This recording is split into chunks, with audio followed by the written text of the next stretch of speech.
अस्सलाम वालेकुम नाज़रीन, मैं हूँ आमिर तकवी और आप मुझे देख रहे हैं 49 न्यूज़ के डिजिटल प्लेटफॉर्म पर। नाज़रीन, इलेक्शन 2024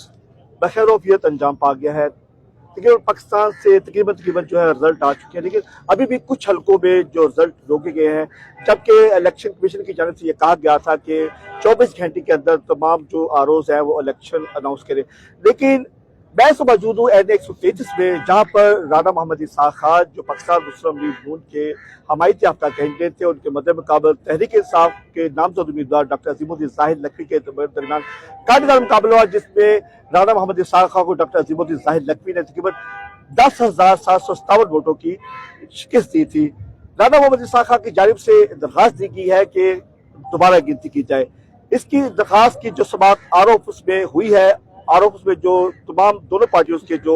जो आर्गूमेंट थे वो दिए जा चुके हैं, लेकिन